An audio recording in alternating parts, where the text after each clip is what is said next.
Capítulo 15. A sexta terça-feira. Falamos de emoções.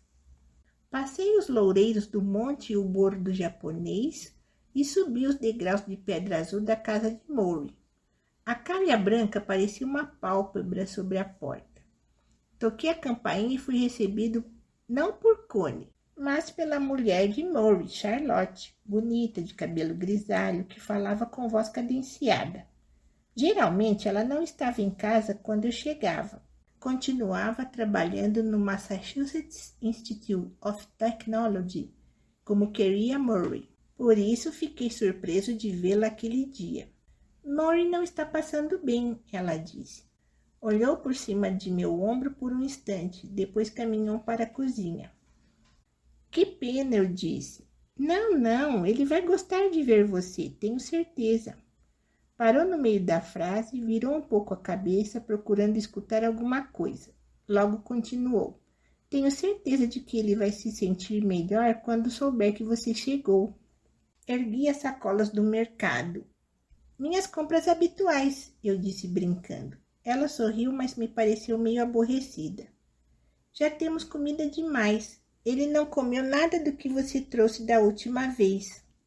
Fiquei surpreso. Não comeu nada? Ela abriu a geladeira e viu as embalagens de salada de frango, aletria, legumes, abóbora recheada que eu havia levado na semana anterior. No congelador havia mais coisas. Mori não pode comer essas coisas, tem dificuldade de engolir. Agora ele só come alimentos pastosos e líquidos. Ele nunca me disse isso. Ele não quer desapontar você, disse Charlotte sorrindo. Eu não ficaria desapontado, apenas queria ajudar em alguma coisa, quero dizer, trazer-lhe alguma coisa. Você tem que trazer alguma coisa. Ele aguarda ansioso as suas visitas. Diz que precisa desenvolver esse projeto com você, que precisa se concentrar e reservar tempo para isso. Suas conversas dão um sentido aos dias dele. Mais uma vez, ela lançou aquele olhar distante de quem quer passar de uma coisa a outra. Eu sabia que as noites de Mori estavam ficando difíceis. Ele não dormia e, consequentemente, Charlotte também não. Às vezes, ele tossia durante horas tentando tirar o catarro da garganta. Agora, ele tinha enfermeiros à noite e, durante o dia, a visita de amigos, antigos alunos, professores, instrutores de meditação entrando e saindo. Havia dias em que ele recebia uma meia dúzia de visitas, que ficavam até Charlotte voltar do trabalho. Ela não perdia a paciência, mas toda essa gente de fora tirava dela os preciosos minutos que poderia passar com Mori. Um sentido, repetiu ela. Isso é bom. Espero que sim. Ajudei-a a guardar a comida na geladeira. Na bancada da cozinha havia uma variedade de anotações, mensagens, informações e recomendações médicas. Na mesa, mais vidros de comprimidos do que nunca. Celeston para asma, Ativan para dormir, Naproxen para infecções, além de complexos lácteos em pó e laxativos. Da sala de entrada ouvimos o ruído de uma porta se abrindo. Talvez ele esteja livre, vou ver. Charlotte deu mais uma olhada na comida que eu tinha levado e de repente me senti um idiota.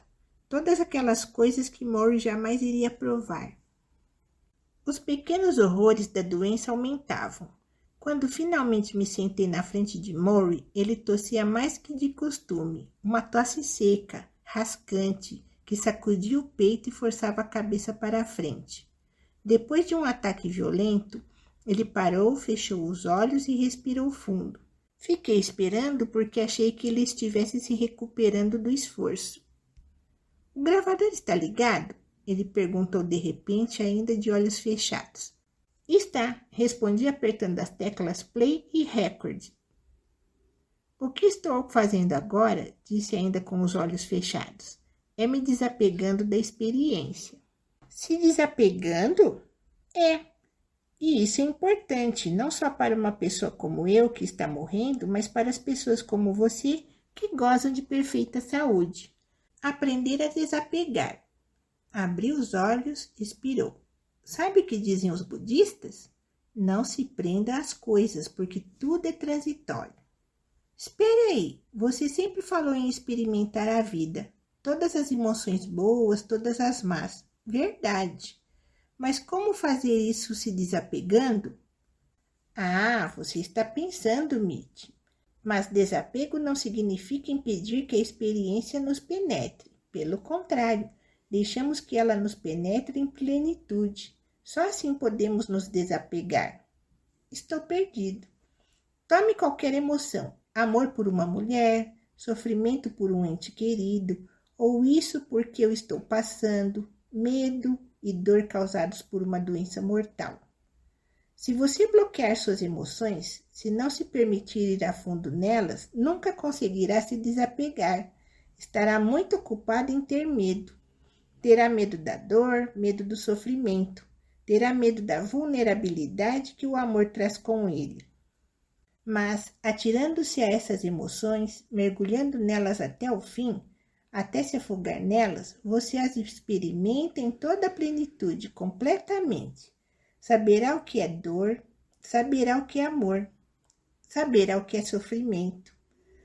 Só então poderá dizer, muito bem, experimentei essa emoção, eu a reconheço, agora preciso me desapegar dela por um momento. Maury calou-se e olhou bem para mim, talvez querendo se certificar de que eu estava entendendo. Sei que você está pensando que isto é só em relação à morte, continuou. Mas é como venho lhe dizendo, quando se aprende a morrer, aprende-se a viver. Maury falou sobre seus momentos mais apavorantes, quando sentiu o peito opresso ou quando ficara sem saber de onde viria a respiração seguinte. Foram momentos horripilantes, disse, e suas primeiras sensações eram de pavor e angústia. Mas quando reconheceu a natureza dessas emoções, a tessitura delas, o frio, o arrepio na espinha, o lampejo de calor que percorre o cérebro, aí pôde dizer, ok, isso é medo. Afaste-se dele, afaste-se. Pensei nas muitas vezes em que essa atitude é necessária na vida diária. Como nos sentimos sozinhos, às vezes a ponto de chorar, mas não deixamos as lágrimas saírem porque achamos que chorar não fica bem. Ou quando sentimos uma onda de amor por alguém, mas não a revelamos porque o medo do que a revelação pode causar ao relacionamento nos paralisa. A visão de Maury era justamente o oposto. Abrir a torneira, banhar-se na emoção. Não faz nenhum mal, só fará bem. Se deixarmos o medo lá dentro, se o vestirmos como quem veste uma camisa, podemos dizer, muito bem, é só medo, não vou deixar que ele me domine. É só medo e nada mais. O mesmo se aplica à solidão.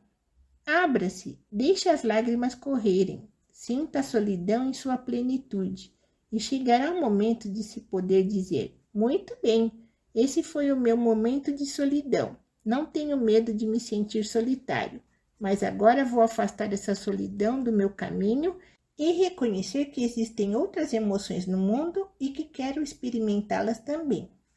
Desapegue-se, repetiu Maury. Fechou os olhos, tossiu. Tossiu mais uma vez.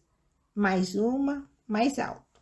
De repente, estava quase sufocado. A congestão dos pulmões o atacava, subindo a garganta e regredindo, tomando-lhe o fôlego.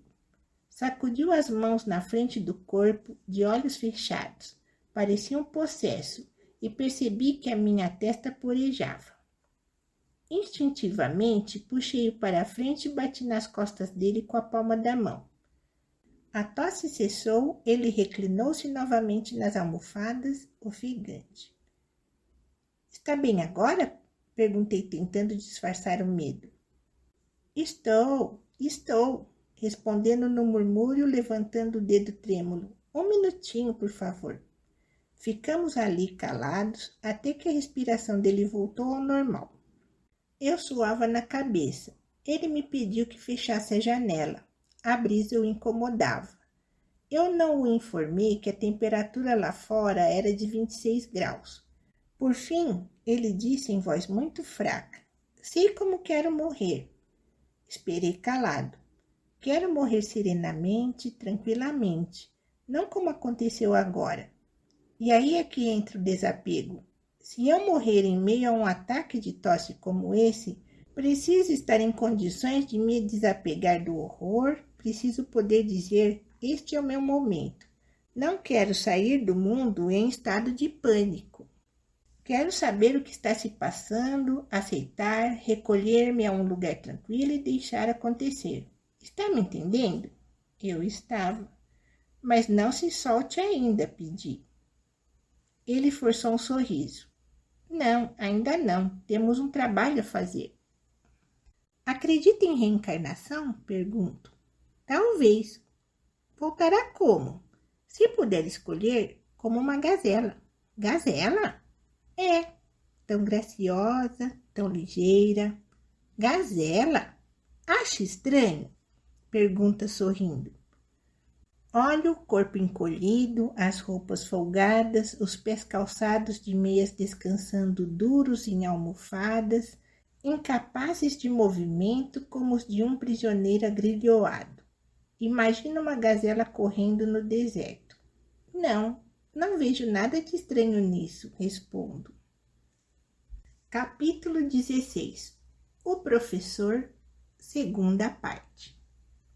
O Maury que eu conheci, o Maury que tantos outros conheceram, não teria sido a pessoa que foi se não tivesse passado anos trabalhando em um sanatório de doentes mentais em Washington, D.C., que tinha o nome despistador de Sítio da Castanheira. Esse foi um dos primeiros trabalhos de Maury depois de conseguir a duras penas um mestrado e um doutorado em filosofia pela Universidade de Chicago. Tendo recusado medicina, direito e administração de empresas, decidira que o mundo da pesquisa seria um campo onde poderia trabalhar sem explorar os outros. Recebeu uma bolsa para observar doentes mentais e registrar os tratamentos. Se hoje esse trabalho é corriqueiro, era pioneiro no começo dos anos 50. Ele viu pacientes que gritavam o dia todo e pacientes que gritavam a noite toda. Pacientes que defecavam na roupa, pacientes que recusavam alimentação e precisavam ser alimentados à força por via endovenosa. Um dos pacientes, uma senhora de meia idade, saía do seu quarto todos os dias e se deitava de bruços no piso de ladrilhos e assim ficava durante horas, enquanto médicos e enfermeiras andavam em volta. Maury via isso horrorizado. Tomava notas, o que era especificamente o seu trabalho. Todos os dias ela fazia o mesmo. Saía do quarto de manhã, deitava-se no piso e lá ficava até o anoitecer. Não falava com ninguém e ninguém lhe dava atenção. Isso mexia com Maury, que passou a sentar-se no piso ao lado dela e até deitar-se também, tentando puxá-la para fora do seu tormento. Com o tempo, conseguiu que ela se sentasse e às vezes também que voltasse para o quarto. Descobriu que o que ela mais queria era o que a maioria das pessoas quer, que alguém anotasse. Maury trabalhou 5 anos no Sítio da Castanheira. Apesar de não ser um comportamento bem visto pela direção, ele confraternizava com alguns doentes, entre esses uma senhora que brincava com ele, dizendo que tivera muita sorte em ir parar ali, porque meu marido é rico e pode pagar. Já pensou se eu tivesse que ir para um manicômio barato? Outra senhora, que cuspia em todo mundo, apegou-se a Maury e o chamava de amigo. Conversavam diariamente e os médicos e atendentes ficaram animados por ver que alguém havia se aproximado dela. Um dia ela fugiu e pediram a Maury que ajudasse a equipe a trazê-la de volta. Localizaram-na numa loja perto, escondida nos fundos. Quando Maury entrou, ela olhou com raiva e disse: "Quer dizer que você é um deles." "Um de quem?" "Dos meus carcereiros." Maury notou que a maioria dos pacientes eram pessoas abandonadas e esquecidas, tratadas como se não existissem, e eram carentes de compaixão, sentimento que médicos e atendentes evitavam demonstrar. E muitos pacientes eram originários de famílias ricas, mas a riqueza não lhes proporcionava felicidade nem bem-estar. Foi uma lição que Maury jamais esqueceu. Eu costumava brincar com Maury dizendo que ele ficara empacado nos anos 60. Ele respondia que os 60 não foram tão ruins comparados com a vida de hoje. Depois do trabalho no sanatório de doenças mentais, ele foi para Brandeis, bem no fim dos anos 50. Em poucos anos, o campus virou um viveiro de revolução cultural. Drogas, sexo, racismo, protestos contra a guerra do Vietnã. Abby Hoffman frequentou Brandeis. Jerry Rubin e Angela Davis também. Nas classes de Maury, havia muitos estudantes radicais.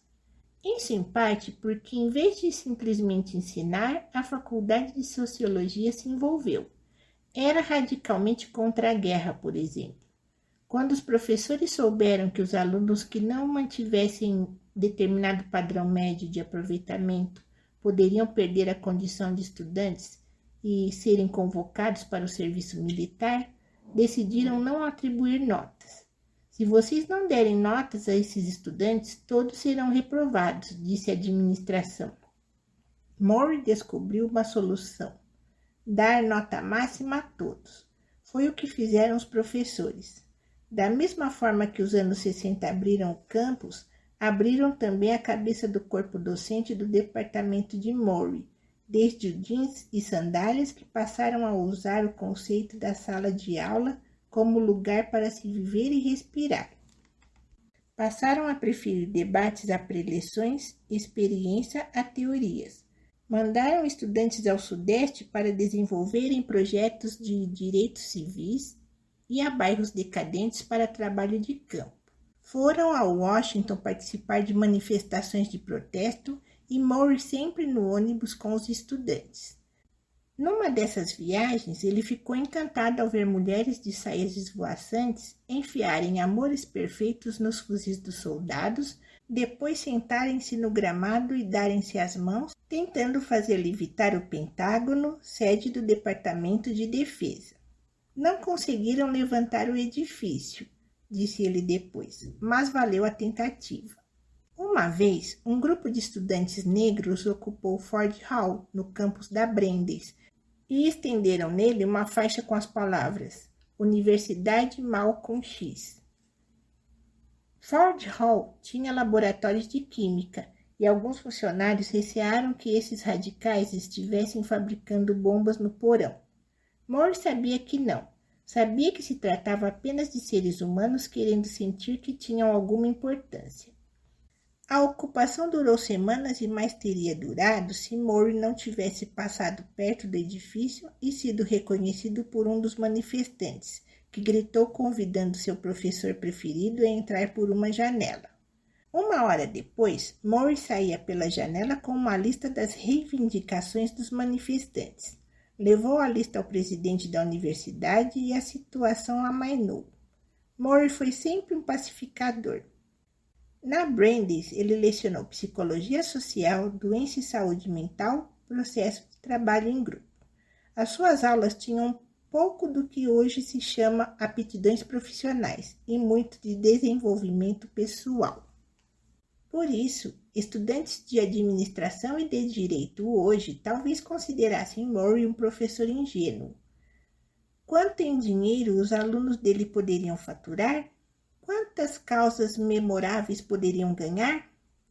Por outro lado, quantos estudantes de administração e de direito visitam seus ex-professores quando deixam a universidade? Os alunos de Maury o visitavam sempre, e nos últimos meses de sua vida, centenas de ex-alunos o procuraram. De Boston, de Nova York, da Califórnia, de Londres, da Suíça, escritórios de grandes empresas e de programas escolares de cidades do interior. Viajavam centenas de quilômetros para vê-lo, receber dele uma palavra, um sorriso. Todos diziam que nunca tiveram um professor como ele. Ao mesmo tempo que continuo visitando Maury, passei a ler sobre morte e como a hora final é encarada em diferentes culturas. Por exemplo, no Ártico norte-americano vive uma tribo que acredita que todas as coisas que existem sobre a Terra tem uma alma em miniatura na forma do corpo que a abriga.